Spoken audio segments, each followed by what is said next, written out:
Now, if you happen to have a brand new Saber Hydra bait boat, but you didn't quite get round to reading the instruction manual, then this video is for you.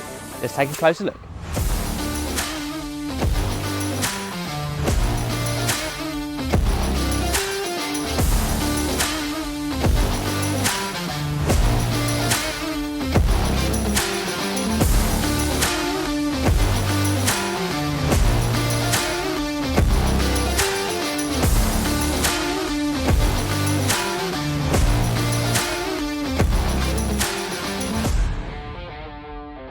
In today's video, we're taking a second look at the fantastic Saber Hydra bait boats. After the first video went out a few weeks ago, you guys went absolutely mad. There was loads of questions, loads of interaction. So here we are for round two, and hopefully we're going to answer some of those questions that you asked. In this video, we're going to do a full breakdown of operations of how to get the absolute best out of the non-GPS and the GPS version of this bait boat. So whether you've already ordered yours and you're waiting for it to arrive, or you're one of the lucky people that have already got their hands on one, hopefully those burning questions will be answered in this video.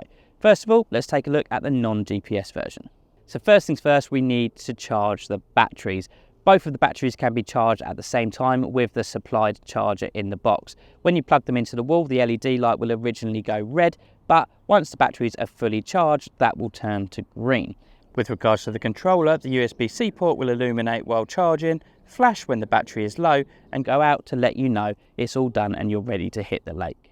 Now we just need to get the batteries into the boat, so remove the battery covers, insert the batteries into their locating holes, and then connect the plugs. Once that's done and the plugs are nice and secure, relocate the battery covers and then screw on the antenna to the front of the boat. Now we just need to turn on the boat and the controller. Don't worry, the two are automatically linked. Now let's take a closer look at the controller and see exactly what button does what. Firstly, we have the joystick. Now this is the main control of the boat's direction. It is as simple as you probably think it's going to be. Push the joystick to the left and the boat will travel left. Push the joystick to the right and the boat will travel right. It really is that straightforward. This joystick is also used to activate the cruise control mode. Simply by pushing in an upward direction twice quickly, the cruise control will activate. To deactivate it, simply pull the joystick in a downward direction.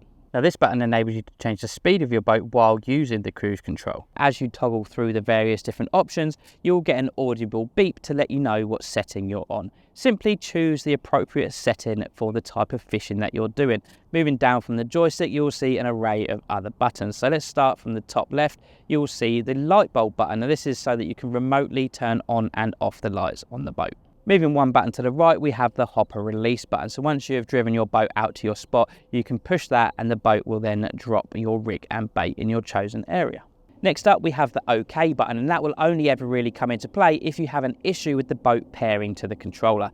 If you do, it's super simple to repair them. Push and hold the OK button before turning on the boat. When you turn on the boat, the two will automatically sync and you'll be away. And finally, probably the most recognisable button on the controller is of course the power button, simply used to turn the controller on and off. So that pretty much covers everything that you need to know about the non-GPS version of the Hydra bait boat. It is designed to be super simple and super easy and extremely intuitive, so that basically anyone can pick up the controller and use the boat from the off. Next up, we're going to take a look at the GPS version of this boat. Now it does have a couple of extra features, and that means the controller has got an extra couple of buttons and a screen. At first sight, it all seems a little bit daunting, but I can assure you it is super simple to use. As per the non-GPS boat, the first thing to do is make sure your batteries are charged and located back into the boat, the controller is fully charged, and that antenna is secured in place. Now we can turn on the boat and the controller, and the first thing that you're going to notice is that all of the lights flash really quickly. Don't worry, it's nothing to panic about. This is simply the boat letting you know it's searching for GPS signal. Now that should stop flashing after just a couple of seconds. However, if it does continue, then it may mean you are in an area with no GPS signal. Just something to keep an eye on. Now, as I said at first glance, the GPS controller can seem quite daunting. You've got that screen with lots of different information on it, and you've got a couple of extra buttons. So first of all, let's take a look at that screen and the information that it's telling you. On the top left, we have got the battery indicator for the boat and the confirmation of GPS connection. On the right, we have got the battery indicator for the controller and also a signal strength indicator between the boat and the handset. Slightly below that, we have the distance to home indicator, the distance to spot indicator, and then almost like a compass which shows you the direction that the boat is traveling in. And then we have a series of 24 boxes, which is where we store the information about your favorite fishing spots. Moving on to the physical controls, once again, we have that very intuitive joystick type design. However, this time, rather than pushing the joystick in an upward motion twice to get the cruise control, we simply click it inwards. We can now use the arrow keys to toggle the speed while we're in cruise control. The left hand arrow will make the boat go slower, the right hand will make it go faster. To deactivate the cruise control, once again, you click that joystick. Below that, we have a series of smaller buttons, which again are there to help you get the absolute most out of your Saber Hydra bait boat. First things first, it is best to do a compass calibration when arriving to a new venue or swim.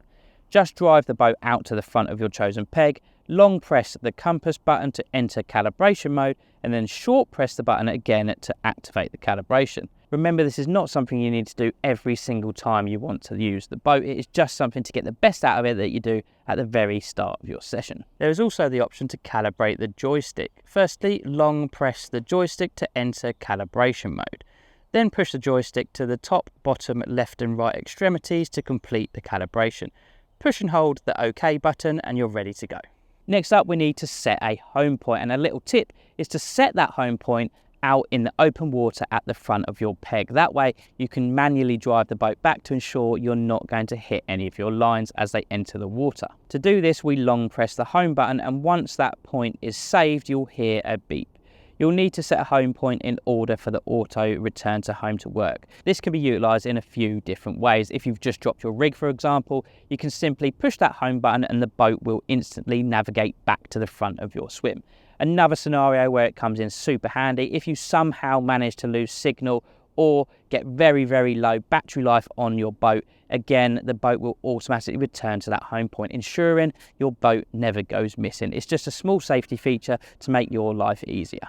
Now, when it comes to saving a fishing spot, you first of all will need to drive the boat out to your chosen area. You will then use the arrow keys and you'll see the indicator on the screen drop down onto the small boxes. Once you have chosen the slot that you would like that spot to be saved in, simply short press the spot button. You'll then hear a beep and that is now saved going forward. You can get back to that spot time and time again with just a few button presses. If you decide you'd like to delete that spot from the memory, simply navigate to that chosen slot with the arrow keys and then long press that same spot button.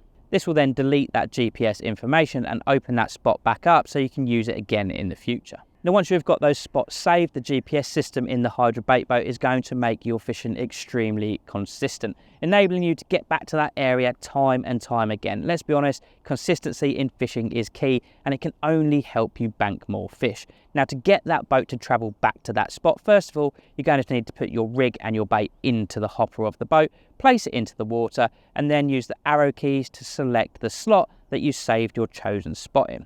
Now, once you've done that, simply short press the go to spot button and the boat will do the rest for you.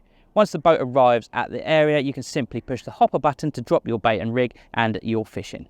The accuracy of the GPS system within the Saber Hydra bait boat is a real key feature. Being able to replicate that same fishing scenario time and time again, as I say, can only make your fishing better. The stated GPS accuracy is between 1 to 2 meters diameter of your saved GPS coordinates. However, so far I've actually found it to be quite a bit more accurate than that. On several different occasions, I put a marker float out into the lake to basically test this feature to see if I really can replicate that fishing scenario without having to worry about accuracy. And luckily, the GPS system really does hold up. My bait and rig is on the spot every single time. And again, slightly lower down on the controller, there are a few more buttons that are pretty self-explanatory. First of all, we have the light button, enabling you to remotely turn on and off the lights. We have the hopper release button, enabling you to obviously drop your rig and bait on your chosen spot. And then we have the power button, which is pretty self-explanatory. Use it to turn on and off the controller. Now, if you have made it this far into the video, I'm pretty certain we can consider you a Saber Hydra expert. And hopefully this video has highlighted just how easy they are to use and some of the fantastic features that are incorporated into such a compact boat. I'm sure plenty of you have already got ideas and little plans of how you're going to put these into your angling. But if there are any other questions that I have not answered, please don't hesitate to get in contact with the guys at Saber. They've been doing this for years and years now, so they know everything there is to know about these boats.